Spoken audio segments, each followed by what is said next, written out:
안녕하세요 여러분, 세상 들어보기입니다. 오늘은 24년 2월 12일이고 월요일입니다. 자, 오늘 국방론평 꼭지로 하나 이제 골랐고요. K9, 자, 폴란드에 이어서 여기저기서 그런 보도들이 최근에 많이 나왔던 것 같아요. 루마니아도 제2의 폴란드가 될 수 있어서 우리의 주력 무기들이 폴란드에 수출했던 무기들이 다 수출될 수 있다. 예. 자, 제 생각은 이걸 아마 저도 작년부터 지켜봄에 있어서 좀 국뽕이 좀 과한 부분이 있다. 그 정도야 잘 됐으면 좋겠다. 이런 취지니까 이해할 수 있지만 또 다른 측면에서 보면은 과거의 사례를 봤을 때 이런 걸로 주식시장에서 개미들한테 피해를 줄 수 있는 뭐랄까 주가 조작 세력들 이런 사람들이 관여되어 있을 수도 있다 이런 생각이 들어요. 그래서 그런 점에 대한 제 생각을 좀 말씀드려 볼까 해요. 참고하시기 바랍니다. 네. 자, 이게 이제 제가 쭉 검색을 해서 한번 통째로 캡처를 한 겁니다. K9만 받는 게 아니다. 또 쭉 내용들을 보면은 다음 행보는 이렇게 해서 K9의 사실 지금 K9 계약도 되지는 않았어요. 저는 개인적으로는 K9 가능성이 높다고 보고 이 기사들에서 언급되는 신궁, LIG X1 그것도 가능성은 높다고 봅니다. 루마니아 자체가 자신들이 탄약도 제가 알기로는 생산을 제대로 못하는 나라예요. 그래서 모든 무기들을 밖에서 사와야 돼요. 자, 그리고 이웃 나라인 우크라이나에서 전쟁이 발생했고 또 흑해를 건너서 러시아와 또 접하고 있는 부분도 있기 때문에 폴란드처럼 폴란드 영향을 받아서 본인들도 자국 군의 현대화가 필요한 부분도 인정이 충분히 돼요. 그렇지만 이런 거가 좀 과하다. 충분히 지난 1년간 통해서 여러 가지 보도를 통해서 나온 바가 있는데 사실을 무시하는 부분이 있다. 단지 그냥 조회수를 늘리기 위한 것만이 아닐 수 있다.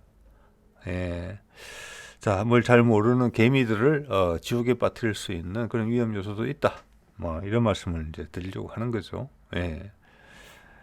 자, 이 MTN 보도 한번 볼까요? 이렇게 돼 있죠. 제가 캡처한 건데 이 밖에도 해서 뭐에 박히냐면 K9하고 신궁은 이미 가능성이 높다. 사실 계약된 건 아닌 것 같아요.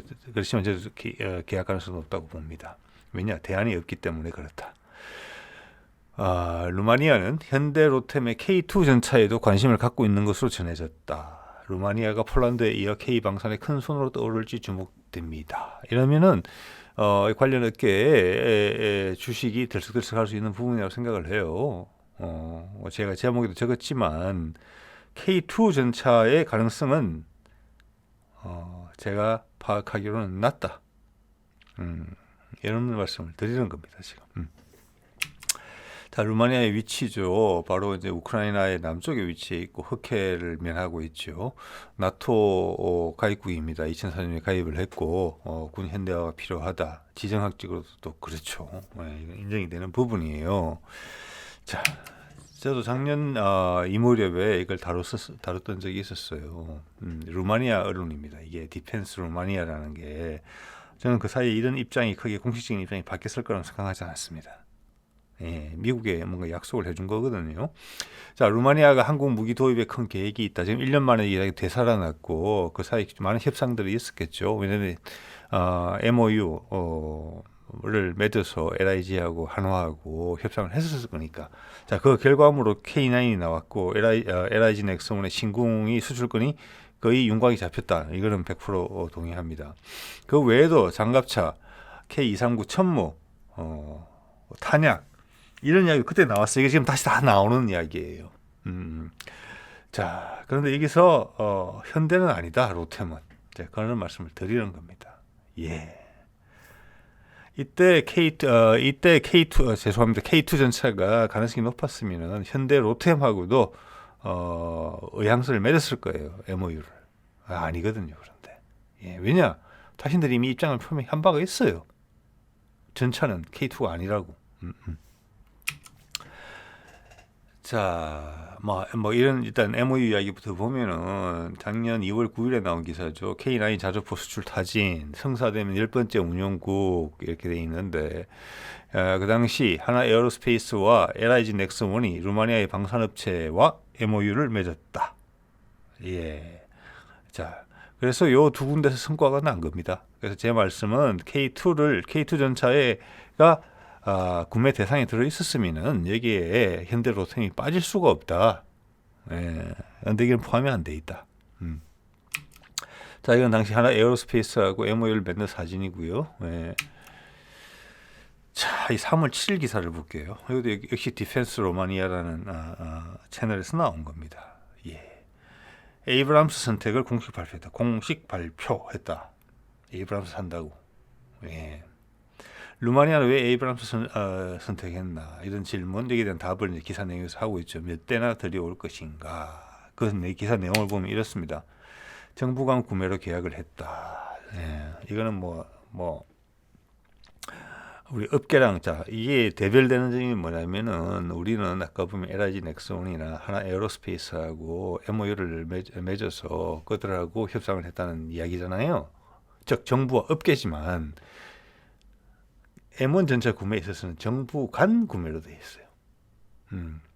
자, 이거는 미국 정부 채널이 바로 들어왔다. 이렇게 해석될 수 있는 부분이 있거든요. 바로 이겁니다. 예.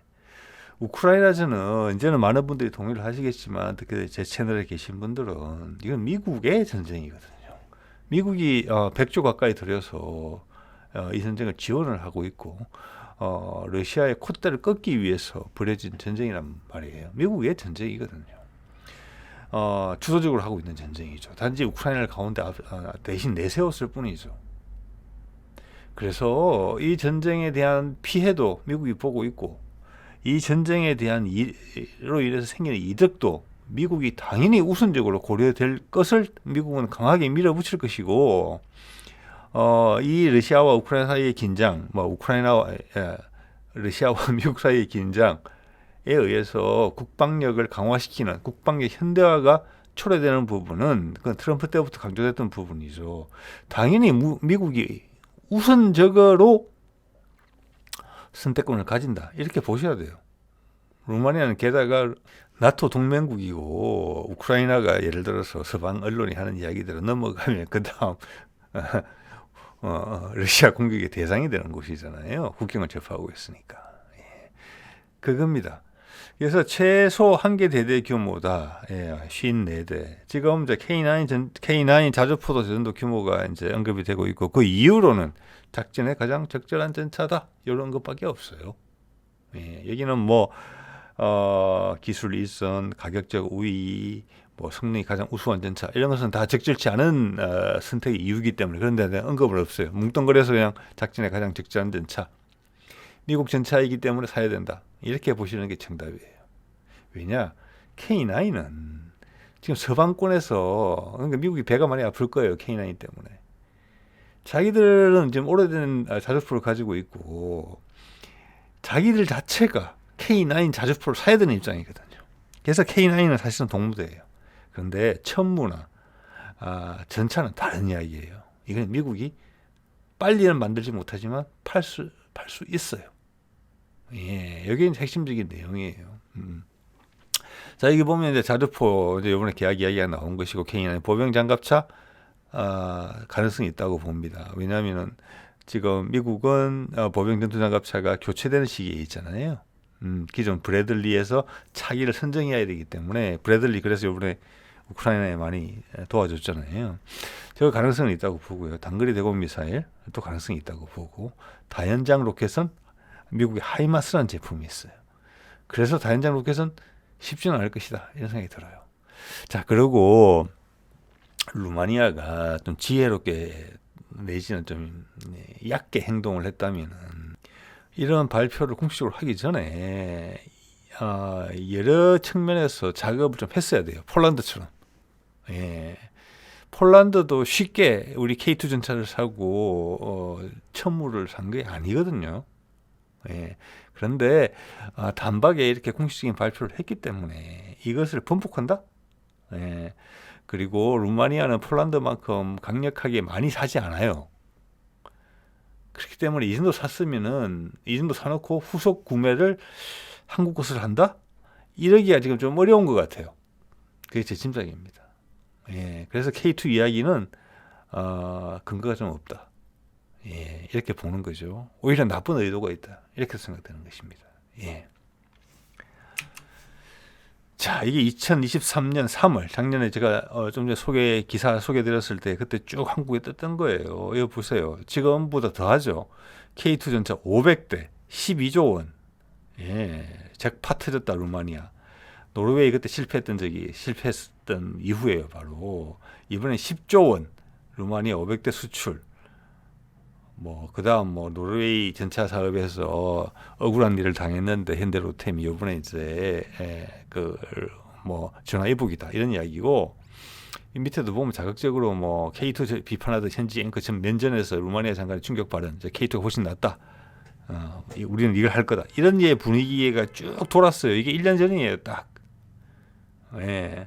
그런데 제가 좀 전에 보여드린 것처럼 루마니아에서 공식 발표했잖아요. K2가 아니라 M1 에이브람 전차를 54대 산다고. 근데 우리나라에서는 이런 짓을 하고 있었어요. 자, 이 정도면은 국뽕 차원에서 한다. 조회수 차원에서 한다. 그것도 같이 파는 줄 알았지. 폴란드처럼 이렇게 말하면 되는데, 이거 한번 보세요. 자, 이게 한국경제TV에서 나온 건데, 이게 제가 우려하는 바입니다. 현대로템 주가가 많이 빠졌다. 노르웨이에서 될 줄 알았는데 탈락해서, 대수도 그렇게 많지는 않았잖아요. 5.82%나 빠졌다. 이렇게 놓고 레오파드와 K2가 물망에 오르고 있다. 어디로? 루마니아 걸로. 근데 레오파드, 여기는 M1은 언급이 없어요, 아예. 그런데 레오파드가 노르웨이에서 계약을 따갔기 때문에 생산량 자체가 적기 때문에 물량이 없다. 그래서 K2밖에 없다. 이러면서 루마니아 대통령이 한국을 오기로 돼 있다. 이런 보도도까지 나왔었어요. 그래서 루마니아가 K2 전차가, 루마니아에 있어서는 K2 전차가 유일한 대안인 셈. 그래서 거의 되는 것처럼 분위기를 잡아들였어요. 근데 조금 있다가 좀 전에 말씀드린 것처럼 루마니아에서는 공식적으로 아니다라고 반응이 다 나왔잖아요. 현대로템이 MOU를 체결하지도 않고, 반면에 하나 에어로스페이스와 LIG 넥슨은 MOU를 체결했잖아요. 그런데 보도는 없어요.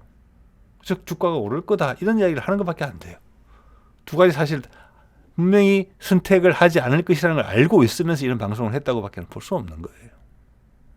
뒤에 검은 그림자가 보이는 거죠. 자, 이런 무기 구매 결정은 사실은 엄청나게 정치 외교적인 뒤에 연결고리, 인과관계가 다 뒤에 형성이 되어 있습니다. 이거 보십시오. 노르웨이가 레오파드 전차를 선택했죠. 여기 보시면 제가 제목인데 그 당시 했던 K2를 추천한 게 뭐냐면, 실제 군에 있는 사람들 전부 다 K2를 추천했다는 거예요. 레오파르드보다 기존의 레오파르드 쓰고 있었음에도 불구하고 합참의장과 방사청은 K2가 더 낫다. 실제 이렇게 실험해봤잖아요. 그런데도 정치적인 결정을 내렸다. 레오파르드를 선택한. 왜? 이제는 다 설명이 돼요. 노르웨이는 미국이 2022년 9월에 노드스트림 폭발을 하면서 특히 독일에다가 아주 많은 그들의 액화 천연가스를 팔았던 나라예요. 그래서 2022년 역대급 규모의 무역 흑자가 났어요. 그 전까지는 독일로 주로 많이 들어왔죠. 러시아의 천연가스가 관으로. 그래서 노드스트림 1, 2까지 있는 거잖아요. 여러 군데 들어오긴 하지만 가격 경쟁력이 안 되기 때문에 거기는 일단 액화를 해야 되잖아요. 배로 싣고 와야 되잖아요. 그리고 가스관도 연결 안 돼 있고, 그래서 팔로가 없었는데 엄청나게 팔게 됐어요. 미국도 당연히 끼어서 LNG를 추가로도 팔게 됐죠. 유럽에. 그래서 독일은 울며 겨자 먹기로 더 비싼 걸 샀어야 될 수밖에 없게 된 상황이에요. 그렇기 때문에 노르웨이가 지금 노드스트림 폭파에 있어가지고 미국을 도와준 현지 국가로 언급이 되고 있죠. 세이모 허시의 그 폭로 기사를 보면은. 그렇기 때문에 두 나라 사이에, 노르웨이와 독일 사이의 감정이 엄청나게 안 좋아질 수 있는 사안이에요. 정치권에서는. 국민들은 모르고 있었지만 이번에 푸틴의 인터뷰를 통해서 그게 다시 까발려졌죠. 그걸 정확하게 알아보자는 의견이 없어요. 독일 내에서도. 그 말은 뭐냐? 그 말이 맞다는 거예요. 푸틴의 이야기가. 자, 그렇기 때문에 현장에서는 K2를 더 선호했지만 레오파드를 사준 거예요. 사준 거예요. 자기가 부당하게 많은 이득을 보고 있잖아요. 지금 독일에 있어서. 독일에 대해서. 그래서 이거는 한수 뭐 가격을 비교하면은 비교할 그게 계제가 아니겠지만 그래서 사준 거예요. 체면상.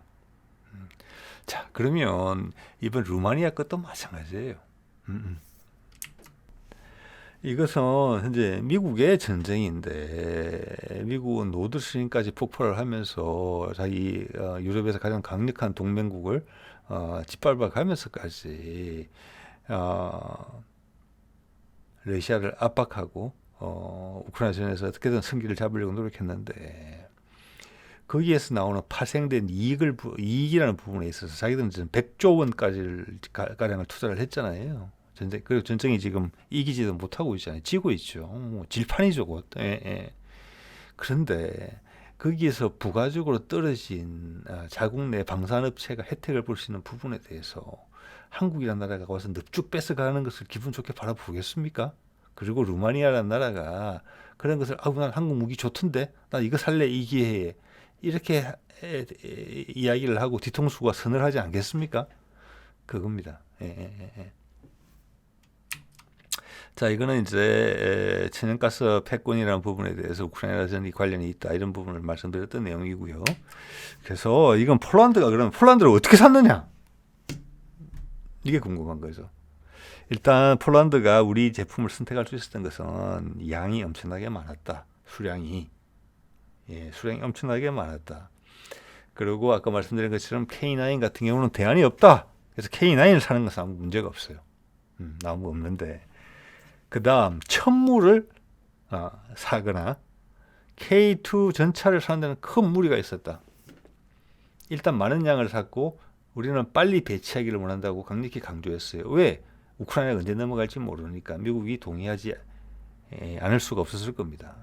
그리고 하이마스도 사줬어요. 여러 해 동안 협상을 했거든요. 기술 이전이나 가격 이런 부분에서 사줬어요. 안 사준 게 아니에요. 넉넉하게 사줬어요. 제법. 에이브람 전차도 넉넉하게 샀어요. 근데 그들의 본심은 한국 거에 있는 거예요. 왜냐하면 기술 이전이라는 면에서 장기적인 관점에서 스스로 자기들도 자주 국방을 해야 될 거니까. 거기서 한국이 훨씬 유리한 조건을 제시하고 있고 가격도 훨씬 저렴했다는 것을 성능도 절대 떨어지지 않는다. 아마도 동등 이상이었을 겁니다. 우리가 다 후속으로 개발된 제품들이기 때문에 미국 것을 보고 그래서 폴란드의 입장은 100% 한국 것으로 싹 다 채우고 싶었겠지만 절대 그럴 수 없다는 것을 현실을 폴란드는 알고 있었다는 거예요. 그래서 양도 많으니까 미국 걸 사주고 M1 전차를 사고 하이마스를 사고 우리는 몇 년 안에 이걸 다 채워야 된다. 한국 해줄 수 있냐? 너희들은 기회인데 해줄 수만 있어 하면은 미국도 양보할 수 있을 것 같아. 그래서 우리나라에서는 우리 군에 납품할 것을 땡겨서 폴란드를 준 겁니다. 그래서 그게 맞아 떨어진 거예요. 그래서 미국한테는 폴란드가 가서 너희들 거 다 사주고 싶었는데 우리는 몇 년 안에 다 해야 되고 어떤 위협이 올지 모르잖아. 근데 너희들이 공급 물량은 상당히 제한돼 있어. 근데 한국은 바로 해준대. 불가피하게 한국 걸 좀 살게. 이렇게 했다는 겁니다. 그때도 드렸던 말씀이에요. 이때도. 지금도 여전히 유효하고 더 확인이 더 되죠. 이것을 할 수 있는 루마니아 여건이 안 된다. 일단 그럼 분량이 많아야 돼요. 근데 루마니아 자체는 기본적으로 물량이 폴란드만큼 많지 않다. 저는 개인적으로 그렇게 봅니다. 폴란드가 엄청나게 많이 구매한 것이죠. 그렇고 또 루마니아는 폴란드국만큼의 공업국이 아니다. 그래서 물량이 지금 54대로 일단 되어 있잖아요. 물론 뒤에 뭐 몇 년 시간이 한참 지난 뒤에 한국 거를 추가로 살 수 있다는 가능성 분명히 열려 있어요. 그렇지만 밀당하는 밀고 당기는 부분이 거의 없이 바로 미국의 압력에 의해서 국가 간 구매로 54대를 바로 샀단 말이에요. 자, 그러면 당장에 그 정도면 체면 치레를 한 거예요. 왜냐하면 루마니아도 기본적으로는 미국에 의해서 압박을 받고 있는 거거든요. 그럼 현대화를 하라는, 폴란드처럼 자기가 알아서 내가 필요해서 했다기보다는. 예. 자, 그런 여러 가지를 감안할 때 54대 다음에 후속으로 한국을 대량으로 구매한다, 이러기는 좀 어렵다고 제가 보는 것이고, 또 공업력이 폴란드만큼 크지가 않기 때문에 기술 이전에 대한 수요도 적어요. 예, 이걸 사와가지고 뭐 두 종류의 탱크를 폴란드처럼 섞어 쓰면서 국산화를 통해서 M1 전차는 서서히 도태시키고 향후 K2 기술 기반으로 본인들의 전차를 가진다, 이런 계획을 폴란드는 가지고 있는 것인데 루마니아는 그만큼 할 계제가 아니다, 이런 말씀을 드리는 거고, K9 같은 경우는 뭐 전 세계 최고의 수준의 자주포고 가성비도 최고죠. 산다 그러면 바로 배달 오잖아요. 예, 그거는 뭐 미국이 대안이 없으니까 자주포 사는 데 있어서는 미국의 눈치를 안 봐도 되는 부분이에요. 그건 그렇게 결정된 거예요. 예. 자, 이번에 거기에 비해서 덩치는 훨씬 규모는 적겠지만 LIG X1의 신궁이 팔렸다는 것은 LIG X1한테는 좋은 소식인 것 같습니다. 예. 단거리 대공 미사일 시장에서 괜찮다는 것을 인정을 받은 거거든요. 거기는 여러 나라의 여러 경쟁품들이 있을 수 있거든요. 자, 미국 것도 있지만 그것은 세대 차도 나고 성능 차이도 크다고 봅니다. 자, 1981년도에 처음으로 배치가 된 스팅거 같은 경우죠. 스팅어, 미국. 우리는 그 한 뒤에 20년 이후에 더 개발이 된 제품이기 때문에 여러 가지 면에서 스팅어가 아무리 이렇게 주 개량을 했다 하더라도 따라올 수 없는 부분이다. 그것을 미국이 조금이라도 비빌 때가 있었으면 미국 걸 산다고 그랬을 거예요. 예. 아니면 그게 생산 라인은 닫혔거나, 그리고 그 외에 유럽의 제품들보다 낫다, 가격이나 전체 성능 종합해서, 이런 걸 한 번 더 거꾸로 이제 그는 이제 확인을 하게 되는 이제 그런 부분이죠. 예, 우리 신궁의 성능에 대해서. 그래서 옛날에 인도가 러시아의 판찌르 대신에 우리 비호복합을 살려고 했다는 그런 거하고 같이 맞물려서 보면은 우리 신궁이 상당히 괜찮구나, 이런 것을 알 수 있게 돼요. 우리 얼마 전에 또 사우디의 천궁2 팔았잖아요. 지난해 UAE에 이어서 두 개 금액이 10조 원에 가까워요. 그것은 서방권에서 중거리 지대공 미사일로서는 이게 최고구나, 유럽제보다 낫고 미국제보다 낫구나, 이런 걸 거꾸로 확인할 수 있는 것처럼. 예. 자, 오늘 이 정도 말씀드리겠습니다. 네.